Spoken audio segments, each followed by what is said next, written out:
Bismillahirrahmanirrahim. Assalamualaikum warahmatullahi wabarakatuh. Berjumpa lagi dengan Bu Wilis di sini pada mata kuliah EBP, ya, atau Evidence Based Practice dengan materi PICO, atau di sini metode mudah dalam menemukan jurnal, ya. Karena kita tahu saat ini, ya, setiap kali kita melakukan tindakan, harapannya kita selalu mengikuti tren terbaru, ya, dari EBP. Nah, EBP ini tidak lepas dari yang namanya jurnal-jurnal penelitian. Lalu jurnal-jurnal penelitian yang bagaimana, yang baik, yang bisa kita jadikan pegangan, ya, dalam kita melakukan praktek. Nah, di sini saya akan mengajarkan bagaimana caranya kalian menemukan jurnal yang sesuai dengan apa yang kalian inginkan. Ya, sebelumnya kita perlu tahu terlebih dahulu, ya, EBP itu atau Evidence Based Practice, ya, kalau dulunya disebutnya dengan Evidence Based Medicine, ya, artinya adalah kurang lebih untuk mencapai manajemen pasien yang paling baik menggunakan keahlian klinis seseorang digabungkan dengan bukti klinis dari penelitian klinis tersistematis terbaik yang ada di luar. Nah, istilah EBM, ya, EBM atau Evidence Based Medicine, secara luas di sini adalah telah menggantikan istilah yang lebih lama, yaitu Clinical Epidemiology. Dulu sebelum EBM dikenalnya sebagai Clinical Epidemiology. Nah, setelah EBM, sekarang sudah dikenal dengan penggunaan Evidence Based Practice. Ya, jadi ketika nanti ada orang yang menyebutkan tentang EBM atau Clinical Epidemiology, EBP ini adalah hal yang sama, hanya istilahnya saja yang berubah, ya, mengikuti perkembangan. Nah, kita perlu tahu dulu sejarah kenapa kok muncul Evidence Based Practice, ya. Di sini suksesnya Evidence Based Medicine menurut Tanner, ya, Tanner tahun 1999 digunakan untuk menstandarkan praktek profesi dokter. Lalu digunakan juga untuk mengeliminasi praktek yang tidak layak, mendukung praktek yang baik, meminimalkan biaya dan meningkatkan kualitas pelayanan kesehatan.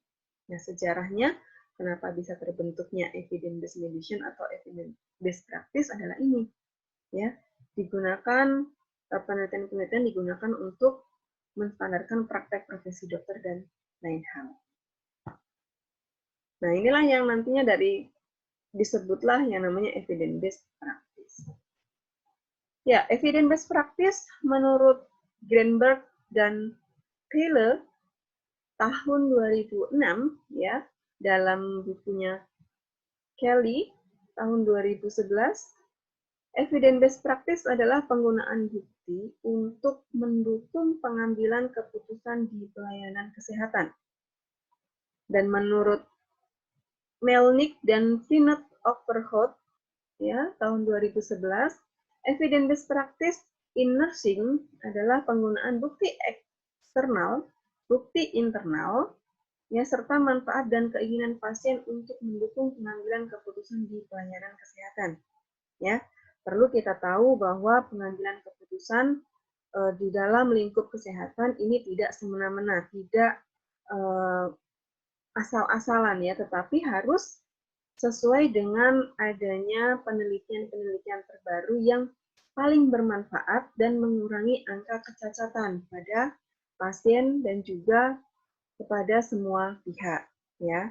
Jadi harapannya dengan adanya Evidence Based Practice ini kita bisa mengurangi angka kesakitan dan juga angka kematian dan meningkatkan angka kesehatan, ya. Manfaatnya apa? Yang di sini membantu klinisi menghindari overload informasi dan dalam waktu yang sama menemukan dan menerapkan informasi yang paling berguna, ya. Dalam mengkritisi atau melakukan telaah jurnal, langkah pertama menggunakan prinsip PICO. Nah, PICO ini adalah sebuah prinsip, ya, untuk mendapatkan jawaban di dalam jurnal. Nah, kalau kalian melakukan searching di dalam Google, Ya, misalkan penelitian ingin mencari jurnal tentang apa di Google, ini pasti akan mendapatkan jumlah yang ribuan, ya. Sehingga kita tidak mungkin akan membuka satu persatu dari ribuan itu, misalnya sampai 4.000 dan segala macam. Nah, untuk mengkerucutkan hasil dari jurnal yang kalian inginkan, kita bisa menggunakan prinsip yang namanya PICO. Ya, PICO itu apa? Nah, kita lihat satu persatu PICO itu apa sih? Kok kenapa kita gunakan untuk menyingkat waktu, untuk menghindari overload informasi, ya, untuk mencari jurnal yang terbaik. Nah, PICO itu apa? Nah, apa itu yang dinamakan dengan metode PICO? Nah, di sini dalam mengkritisi atau melakukan telaah jurnal, langkah pertama adalah menggunakan prinsip PICO untuk mendapatkan jawaban di dalam jurnal. Ya, untuk mencari jurnal yang sesuai dengan apa yang kita cari jawaban atas pertanyaan ini dalam sebuah jurnal. Sehingga PICO itu sebetulnya ada dua, ya. Satu bisa digunakan untuk mencari jurnal yang kita inginkan, atau kita sudah punya jurnal nih. Nah, ketika kita sudah punya jurnal, kita telaah atau kita kritisi dengan menggunakan PICO yang nantinya apakah jurnal ini baik atau tidak, gitu ya. Jadi ada dua kegunaan kita menggunakan PICO ini. Pertama, kalau kita belum punya jurnalnya, kita cari jurnal sesuai keinginan kita dengan menggunakan prinsip PICO. Kalau kita sudah punya jurnalnya, kita lakukan telaah dengan menggunakan prinsip PICO juga. Kalau misalkan Bu, saya belum punya jurnal, saya mau mencari jurnal dengan prinsip PICO. Oke, silahkan. Kita sudah dapat jurnalnya menggunakan pencarian prinsip PICO, lalu saya akan melakukan kritisi atau telaah jurnal menggunakan PICO. Boleh tidak? Boleh, silahkan. Ya. Nah, PICO itu sendiri apa? Yang pertama P. Ya, P-nya adalah pasien atau populasi, ya, atau problem. Jadi P itu bisa ini, bisa pasien, tergantung dari jurnalnya, ya, jurnalnya tentang apa. Intinya adalah di sini populasi dari responden penelitian. Ya, kalau respondennya adalah pasien, ya berarti pasien, gitu ya. Nah, di sini kata-kata ini atau pasien, populasi, problem adalah mewakili pasien, populasi, dan masalah yang diangkat di dalam karya ilmiah yang ditulis. Ya, pasien kelompok populasi yang berhubungan dengan informasi yang akan dicari. Ya, bisa pasien dari praktek, klinis, atau rumah sakit. Keterangan pasien harus lebih umum, misalnya laki-laki setengah umur dengan hipertensi, maka banyak studi tentang pengobatan hipertensi yang terbaik untuk kelompok umur ini. Bila terlalu khusus, misalnya seorang pasien wanita setengah umur dan berkulit hitam, maka tidak ada studi yang khusus untuk kelompok ini. Nah, ini digunakan ketika kalian mau mencari jurnal pada posisi P, passion atau populasi, tulislah secara umum. Ya, artinya tadi ini, jangan dituliskan secara khusus seperti ini. P-nya atau populasinya adalah seorang wanita setengah umur bla bla bla bla bla bla bla. Nanti kalian akan kesulitan atau bahkan tidak akan mendapatkan jurnalnya, gitu, ya. Tetapi buatlah secara umum, misalkan pasien laki-laki atau hanya saja misalkan pasien hipertensi atau populasinya adalah lansia, langsung saja sebutkan lansia, atau perawat atau bidan misalkan, atau dokter, atau eh, pasien diabetes mellitus misalkan, dan segala macam. Artinya lebih ke arah umum, ya. Jadi ketika nanti menuliskan ketika kita searching P-nya pasien ini populasinya, kita bikin secara umum saja. Atau mahasiswa, gitu ya. Kalau memang kita mau melakukan penelitian pada mahasiswa, nah berarti pasiennya atau populasi adalah si mahasiswanya. Nah, dari sini paham ya, intinya P-nya adalah populasi. Nah, populasi ini bisa pasien, bisa problem, bisa siapapun, tergantung dari jurnalnya. Setelah P, I, ya, P. I di sini adalah intervensi. indikator atau indeks tes, ya. Lebih banyak memang kita ke intervensi. Intervensi apa yang kita inginkan dari sebuah jurnal, ya. Kata ini mewakili intervensi, faktor prognostik atau paparan yang akan diangkat di dalam karya ilmiah jurnal, ya. Strategi manajemen exposure atau tes yang kita ingin ketahui yang berhubungan dengan problem klinis. Nah, kita lihat intervensi ini apa.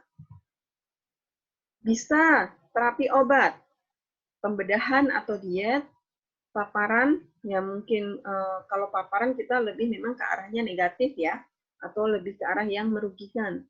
Atau tes diagnostik, bisa bentuknya CT scan, tes darah lengkap, atau yang lainnya, yang diterapkan kepada pasien, atau yang kita terapkan kepada populasi kita siapa tadi.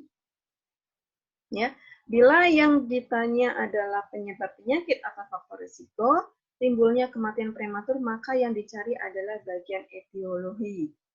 Ya, nah di sini intervensi bukan hanya ini, misalkan kalian mau melakukan penelitian tentang tindakan atau eksperimen, melakukan tindakan pijat atau penekanan pada lumbal misalkan untuk mengurangi nyeri. Berarti intervensinya adalah penekanan pada bagian lumbal. Ya, nama tindakannya adalah apa? Silakan kalian cari sendiri. Misalkan kita mau melihat efektivitas pemberian minuman kunyit asam pada mahasiswa keperawatan misalkan dengan Dysminore, gitu ya, pemberian minuman kunyit asam dengan dysminore pada mahasiswa keperawatan. Berarti populasinya adalah mahasiswa keperawatan dan intervensinya adalah pemberian minuman kunyit asamnya. Ya, nanti akan berkaitan dengan dysminore atau tidak dysminore. Gitu ya. Nah, kita perlu tahu dulu di sini. Sudah paham ya? P itu apa, intervensi itu apa? Ya, terapi obat, pembedahan, diet, atau istilahnya segala macam tindakan yang akan diberikan kepada populasi. Itu adalah intervensinya. Nah, yang C, PIKU, C, ini adalah komparator atau comparison atau intervensi yang kedua, atau pembanding. Nah, ini tidak selalu ada, ya, tidak selalu ada di setiap jurnal. Kalau memang jurnalnya ini adalah jurnal perbandingan, biasanya pasti ada. Atau kalian mau melakukan telaah jurnal, dibandingkan antara jurnal yang satu dengan jurnal yang lainnya, juga bisa. Ya, tetapi kalau dalam satu jurnal, belum tentu memang ada pembanding, ya, jarang sekali memang. Kecuali kalau misalkan ingin mengetahui manfaat dari minuman kunyit asam dan minuman jahe untuk mengurangi nyeri dysminore. Nah, ada dua. Intervensinya ada dua, yaitu pemberian minuman kunyit asam dan pemberian minuman jahe. Nah, ini adalah komparasinya atau perbandingannya. Ya, kata ini mewakili perbandingan atau intervensi yang ingin dibandingkan dengan intervensi atau paparan pada karya ilmiah yang akan ditulis. Alternatif atau strategi kontrol, exposure atau tes sebagai pembanding dengan apa yang kita ingin tahu, apa yang menarik bagi kita. Nah, comparison di sini membandingkan hasil intervensi yang berbeda. Tadi ya, terapi etiologi atau tes diagnostik antara satu kelompok dengan kelompok yang lainnya. Misalkan obat baru dan obat yang ada atau obat lama. Ya, membandingkan suatu obat dinilai tidak etis memang. Bisa ketika kita mau melakukan percobaan obat baru, biasanya kita menggunakan tidak langsung kepada manusia, ya, menggunakan populasinya adalah salah satunya mencit atau tikus, ya. Ini juga bisa nantinya dianggap sebagai populasi. Artinya populasinya siapa? Tikus. Kenapa? Karena dilakukan intervensi kepada tikus, gitu ya. Jadi obat baru, obat lama kita lakukan cek lagi kegunaannya. Atau obat baru dengan placebo. Ya, obat baru dengan placebo. Placebo obat-obatan yang memang tidak ada efeknya, ya, kosong, tidak ada obatnya, gitu ya, hanya tepung saja, istilahnya begitu, ya, tidak ada obatnya. Kalau misalkan tidak ada hasil yang perbedaan terlalu jauh, artinya obat barunya tidak ada manfaat yang berlebih, sama saja fungsinya atau manfaatnya dengan yang placebo seperti itu. Ya, memang ketika kita mau melakukan penelitian, pasti kita harus ada yang namanya izin penelitian, ya, ada informed consent-nya dan segala macam. Lalu O, yang terakhir adalah outcome. Outcome atau keluaran, ya, outcome yang ingin diukur atau ingin dicapai. Kata ini mewakili target apa yang ingin dicapai dari suatu penelitian, misalnya pengaruh atau perbaikan dari suatu kondisi atau penyakit tertentu, menunjukkan apa yang kita paling pikirkan akan terjadi atau berhenti terjadi, dan atau apa yang pasien paling pikirkan. Nah, memang hasil di sini ada hasil yang diharapkan oleh pasien dan peneliti. Tidak semua outcome penting untuk pasien. Dan outcome yang paling penting untuk pasien adalah salah satu, apakah pasien ini sembuh, cacat, atau mati. Ini adalah outcome yang penting yang perlu diperhatikan. Ya, kalau misalkan penelitian yang tadi yang saya sebutkan adalah nyeri dysmenorrhea. Harapannya dari peneliti adalah ketika diberikan minuman kunyit asam ataupun minuman jahe, ya, nyeri dysmenorrhea akan berkurang. Nah, nanti akan kita lihat outcome-nya, apakah nyeri berkurang atau tidak berkurang. Nyeri berkurang banyak atau berkurang sedikit, gitu. Ya. Jadi ada hasil yang memang sudah diharapkan oleh peneliti, ya, terhadap pasien, terhadap responden kita. Kalau misalkan kita penelitiannya tentang pemberian informasi, ya, pemberian informasi atau pengukuran pengetahuan, berarti harapan akhirnya adalah tingkat pengetahuannya meningkat atau menurun, ya, gitu. Kalau misalkan merokok dengan kejadian kanker, harapan kita adalah ketika seorang itu merokok, berarti muncul kanker, ya kan? Karena kita ingin melihat apakah memang benar rokok ini bisa menyebabkan kanker, kan gitu, ya. Harapan dari peneliti adalah kanker atau tidak terjadi kanker, dan seterusnya. Nah, lalu bagaimana kita menggunakan metode PICO? Ya, metode PICO dapat dilakukan apabila penulis karya ilmiah telah memiliki masalah. Misalnya, masalah yang akan diteliti adalah apakah ada pengaruh? Kita tahu dulu masalah-masalah ini biasanya kita awali dengan pertanyaan, ya. Apakah ada pengaruh pemberian kunyit asam dengan nyeri dysmenorrhea pada mahasiswa? Awali dulu dengan masalah. Baru kita cari jurnalnya, ya. Baru kita cari jurnalnya. Kita tahu di sini PICO, PA yang pertama adalah populasi, ya, populasi atau pasien atau apapun itu. Berarti kalau kita lihat dari pertanyaan ini adalah siapa? Yaitu mahasiswa. I, intervensi. Intervensinya adalah pemberian minuman kunyit asam. Intervensinya. C, atau komparasi atau perbandingannya, tidak ada pembanding atau intervensi lainnya. Kenapa? Karena di sini hanya melihat salah satu intervensi saja, yaitu pemberian minum kunyit asam. Tidak ada minuman jahe atau minuman yang lainnya. Ya, hanya minuman kunyit asam saja, sehingga di sini tidak muncul perbandingannya. Gitu. Lalu outcome-nya adalah nyeri dysmenorrhea di sini. Nyeri dysmenorrhea. Apakah nanti ketika sudah diberikan minuman kunyit asam, nyeri dysmenorrhea ini akan berkurang atau tidak? Ya. Jadi tidak semua komparasi ini selalu ada. Yang tadi saya sudah jelaskan di awal, ya. Ada yang ada pembandingnya, ada yang memang tidak ada pembandingnya. Lalu contoh yang lainnya adalah apakah terdapat pengaruh pemberian ekstrak mengkudu dosis terhadap penurunan kadar gula pada tikus Wistar? Ya, dilihat di sini adalah P-nya ya adalah tikus Wistar diabetes. Jadi tikusnya kita bikin diabetes dulu. Ya, kita bikin diabetes dulu untuk menentukan untuk melihat reaksi dari ekstrak mengkudu. Ya, si tikusnya kita bikin diabetes dulu. Kalau sudah kita pastikan tikus ini adalah tikus-tikus diabetes, nah ini kita jadikan populasi atau pasien. Ya, intervensinya adalah pemberian ekstrak mengkudu. Ya, komparasinya menggunakan dosis tertentu. Ada dosisnya yang dosis rendah, ada dosis menengah, misalkan ada dosis yang tinggi. Jadi pembanding memang tidak sama-sama ekstrak mengkudu dengan ekstrak apa, tidak, tetapi bisa jadi dengan sama-sama ekstrak mengkudu, tetapi dosisnya berbeda. Ada dosis rendah, ada dosis tinggi.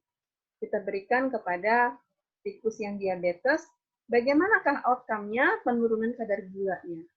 Yang menggunakan dosis rendah, bagaimana penurunan kadar gulanya, yang menggunakan dosis yang tinggi, bagaimana kadar gula darahnya. Gitu, ya. Jadi dilihat dari dosisnya pun bisa untuk membedakan. Yang berikutnya adalah apakah ada perbedaan pengaruh pemberian epidural anestesi dan spinal anestesi pada ibu bersalin dengan seksio sesaria. Jadi ini tindakan ya, tindakan pemberian anestesi epidural sama-sama anestesi regional ya. Regional itu berarti sebagian ya, tidak general, tidak ditidurkan, tapi hanya bagian bawah. Pada seksio sesaria kan cuma bagian perut ke bawah saja yang tidak terasa ya. Nah, ada epidural anestesi atau spinal anestesi, mana yang memiliki pengaruh lebih besar kepada ibu bersalin ya. Apakah nanti ini pengaruhnya setelah SC nyerinya mungkin berlebih atau yang bagaimana dan segala macam. Ya, atau persalinannya tidak nyeri atau dan lain hal ya. Nah, kita bisa ambil P-nya adalah ibu bersalin. I-nya intervensinya adalah epidural anestesi. Komparasinya adalah spinal anestesi. Outcome-nya adalah seksio sesaria. Ya, apakah nantinya di SC atau tidak atau yang lain hal begitu ya.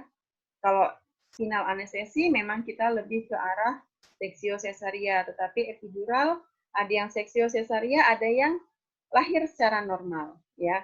Tuh. Jadi nanti setelah kita cari begini, berapa jurnal yang kita dapatkan? Begitu. Nah, kenapa sih kita harus atau kita menggunakan FICO? Ya, karya tulis ilmiah pada umumnya memang disusun berdasarkan suatu masalah, dan masalah sendiri merupakan kesenjangan antara keinginan dan juga kenyataan. Ya. Masalah-masalah dalam bidang kedokteran dan juga kesehatan dapat disusun menjadi suatu pertanyaan klinis. Pertanyaan klinis yang dibentuk sebaiknya harus memiliki metode FICO, sehingga memudahkan peneliti untuk menemukan referensi terbaik karya ilmiahnya. Seperti yang tadi ya, PICO-nya ada dulu. Ketika PICO-nya ada, berarti ini penelitiannya baik. Minimal penelitiannya baik, begitu ya. Nah, bagaimana melakukan pencarian jurnal menggunakan metode PICO? Ya, salah satu penyedia layanan pencarian dengan menggunakan metode PICO terbaik adalah PubMed. Ya, memang kalau PubMed itu kita bisa menggunakan PICO. PubMed sendiri merupakan bank atau basis data dari referensi dan abstrak dengan topik ilmu pengetahuan, ya, pengetahuan alam dan biomedis atau Medline, yang dikelola oleh United States National Library of Medicine dan National Institute of Health di Amerika. Nah, ini adalah alamatnya, ya. Nanti kalian bisa langsung klik di sini, ya. Klik di sini saja untuk langsung mencari jurnalnya. Nah, jurnal apa yang kalian ingin sesuai dengan kasusnya. Nanti kalau tidak salah di pertemuan mata kuliah yang satunya, ya, bukan di EBP, ada kalian harus mencari jurnal. Jadi silakan kalian jurnal salah satunya melalui PubMed, ya, boleh. Nah, Ini adalah tampilan PubMed pertama. Ketika kalian klik alamat tadi, akan muncul seperti ini. Di sini sudah ada PICO-nya. Ya, P, pasien atau problemnya kalian tuliskan di sini. Kalian ingin mencari jurnal apa? Tuliskan di sini. Kalau tadi saya mencari jurnal ibu hamil, berarti sini adalah ibu hamil. Nah, PubMed usahakan kalian menggunakan bahasa Inggris ya. Kalau misalkan tidak bisa bahasa Inggris ya pakai Google Translate boleh lah ya. Tuliskan di sini apa atau siapa populasinya, siapa pasiennya atau problemnya apa, ya. Intervensi, terapi, diagnostik, tes dan lain sebagainya. Tadi saya menggunakan apa? Epidural anestesi ya, epidural anestesi. Tuliskan di sini, ya. Komparasinya adalah apa? Spinal anestesi misalkan. Outcome-nya adalah apa? Seksio, sesa, ya, tuliskan di sini. Klik submit, ya. Tidak perlu spesifik, ya. Nah, contoh seperti ini. Maternity, epidural, spinal anestesi, seksio cesaria. Setelah itu diklik submit. Nah, akan keluar, nah dari PICO yang sudah kita tuliskan tadi, akan keluar 39 hasil penelitian yang terkait dengan PICO-nya kita. Ya. Memang tidak semuanya dari 39 ini nanti sesuai dengan apa yang kita inginkan. Jadi kalian boleh dilihat satu persatu judulnya ini, judulnya nih, nalbuphine versus dexmedetomidine dan bla bla bla bla semuanya ya dari 39 ini kalian cari saja mana yang paling sesuai dengan keinginan kalian, gitu ya, sesuai dengan keinginan kalian. Selain di sini kalian mendapatkan hasil yang lebih spesifik kalian inginkan, ada beberapa fungsi lainnya. Nah, berbeda dengan yang ini ya, kalau menggunakan PubMed, PICO, kalian hanya mendapatkan 39 hasil penelitian yang paling tidak nyerempet-rempet dengan PICO-nya kalian, ya. Tetapi kalau kalian menggunakannya Google, langsung di sini, apakah ada perbedaan pengaruh epidural anestesi bla bla bla bla bla, kalian akan mendapatkan 4.330 hasil. Coba bandingkan mana yang lebih baik dari waktu yang sedikit tadi, ya, tidak sampai 1 detik, gitu ya. Terus kalian atau tidak sampai 1 menit kalian sudah mendapatkan hasil dengan menggunakan PubMed PICO, kalian mendapatkan 39. Kalian hanya membuka 39 jurnal, tidak akan membutuhkan waktu yang lama. Ketika kalian menggunakan Google, di sini langsung dituliskan akan mendapatkan 4.330. Yakin kalian akan membuka 4.330? Dibuka satu persatu? Walaupun memang kadang-kadang, oh yang paling atas atau 10 teratas ini mendekati, tetapi paling tidak hasilnya itu terlalu luas, gitu ya. Jadi bisa menggunakan yang lebih disempitkan lagi.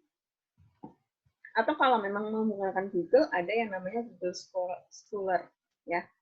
Jadi jurnal-jurnal yang ada di Google, tetapi juga mungkin hasilnya akan juga lebih banyak dibandingkan yang PICO PubMed, gitu ya.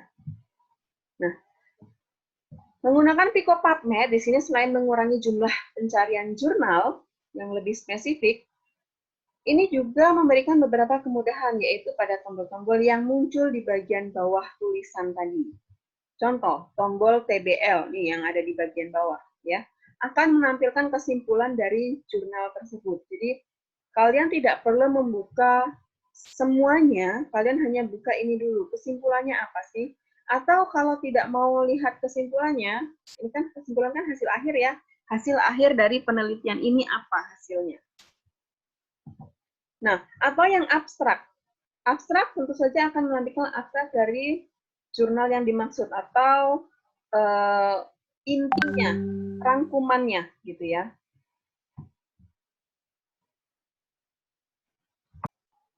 Ya, akan memperlihatkan rangkuman dari penelitian ini, ya. Rangkumannya apa saja, sehingga kalian tidak perlu membaca dari A sampai Z-nya. Full text-nya tidak perlu. Cukup kalau dirasa, oh ini sesuai dengan yang saya maksudkan, baru kalian download yang berikutnya. Nah, yang berikutnya adalah tombol full text-nya. Di sini full text. Ketika kalian sudah membaca abstraknya, artinya sudah sesuai dengan yang kalian harapkan, full text-nya ada, kalian ambil full text-nya. Maksud dari full text adalah ada judulnya, ada abstraknya, ya, ada introduction-nya, ya, metodologinya ada, lalu hasilnya muncul, kesimpulannya ada, dan sampai ke daftar pusaka. Artinya jurnal atau artikel secara utuh. Di sini ada full text. Kalau misalkan ada yang tidak ada full text-nya, berarti memang jurnal yang kalian lihat ini tidak ada full text-nya, hanya ada abstraknya saja. Ya. Kalau ternyata dari 39 ini kok tidak ada yang sesuai dengan yang kalian maksudkan, gitu ya, kalian bisa klik yang di sini, related, atau membawa Anda ke sebuah halaman lainnya yang menunjukkan hasil pencarian yang sangat terkait dengan pencarian yang Anda lakukan. Ya, boleh klik related, biasanya akan lebih banyak memang, tapi tidak sampai ribuan. Lebih banyak jurnalnya, tetapi tidak sampai ribuan. Ya, bisa dicoba. Nanti setelah mata kuliah ini atau setelah materi ini, silahkan kalian mencoba untuk mencari jurnal, dan setelah itu nanti kalian analisis menggunakan Pico-nya, ya, mencari jurnal melalui Pico, ya, dengan menggunakan teknik Pico, setelah itu dianalisis Pico-nya. P-nya siapa di jurnal tersebut, I-nya apa, jelaskan I-nya, perjalanan I-nya itu bukan hanya sekedar I-nya adalah pemberian minuman kunyit asam, tidak, tetapi minuman kunyit asam diapakan, bla bla bla bla bla, dan seterusnya. Komparasinya ada atau tidak, kalau ada berapa dosisnya, bla bla bla bla bla, dan seterusnya. Outcome-nya bagaimana? Outcome-nya nyeri atau tidak nyeri, nyeri yang bagaimana, tidak nyeri yang bagaimana, dan seterusnya. Itu yang namanya analisis, ya. Nah, selain tadi kita menggunakan PubMed, ada beberapa alamat yang bisa kita gunakan untuk mencari jurnal. Salah satunya ini tadi PubMed, ada CINAHL. Nah, yang bekerja sama dengan kita, ini biasanya juga, cuma saya jarang menggunakan ini. Yang paling sering saya gunakan adalah ini, selain PubMed adalah EBSCO dan ProQuest. Ini adalah jurnal langganan UHB. Ya. Biasanya ketika tidak ada langganan masuk ke sini, jurnal-jurnalnya adalah jurnal berbayar. Tapi karena kalian berada di dalam lingkup UHB dan kita sudah bekerja sama dengan mereka berdua, ya, kita sudah ada username dan password-nya.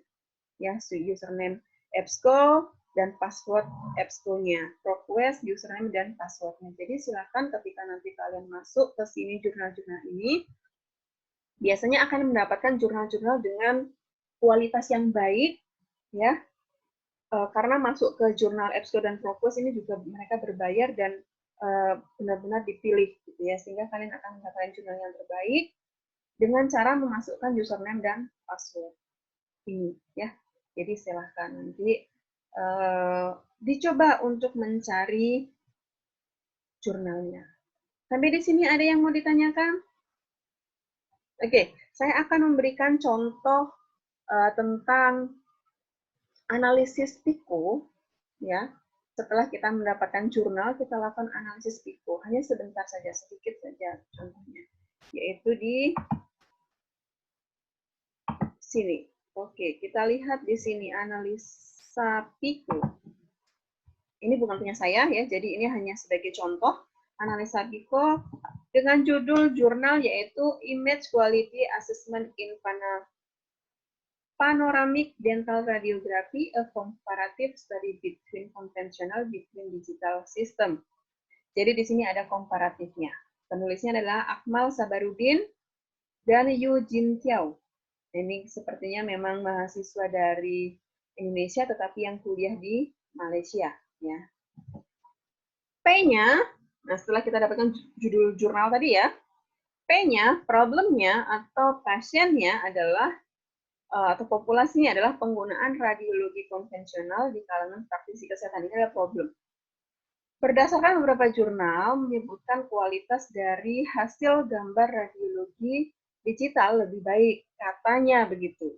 Ya, jurnal-jurnal menyebutkan bahwa kualitas hasil radiologi digital lebih baik.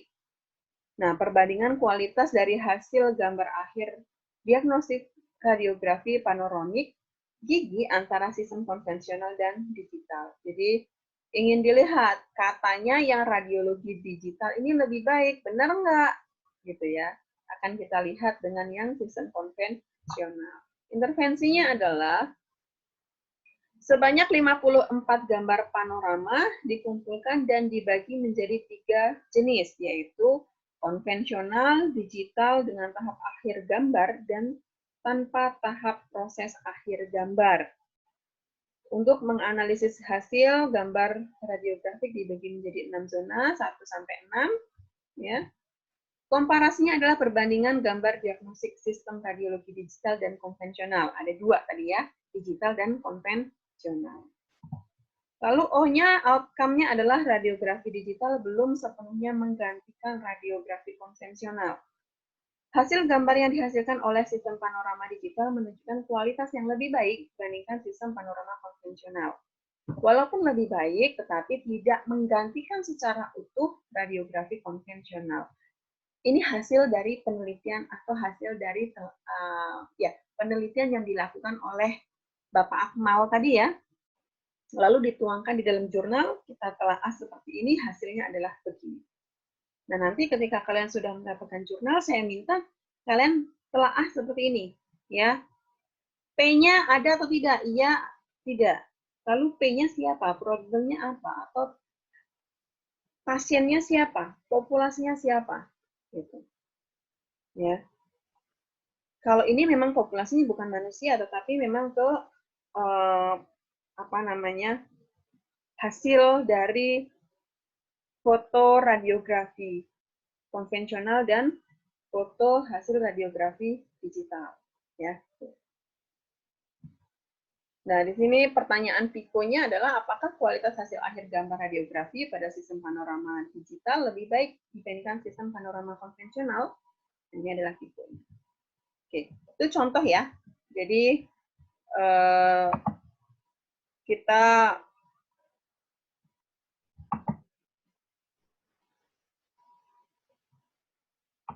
itu tadi ya, contoh yang nantinya kalian bisa lakukan ketika melakukan analisis jurnal. Oke, sampai di sini ada yang mau ditanyakan? Oke, jika ada yang ingin ditanyakan, silakan boleh dituliskan di dalam forum diskusi. Oke ya? Oke. Ya, pertemuan hari ini, video pembelajaran kita hari ini cukup sampai di sini dulu. Jadi, kembali lagi silahkan jika ada pertanyaan atau mungkin ada yang bingung, ya, nanti silahkan dikerjakan kuisnya, ya, lakukan telaah jurnal, ya, atau mungkin saya minta nanti kalian mencari jurnal dengan metode PubMed tadi, ya, Pico di PubMed. Oke, gitu ya. Oke, sampai jumpa di video berikutnya. Terima kasih. Wassalamualaikum warahmatullahi wabarakatuh.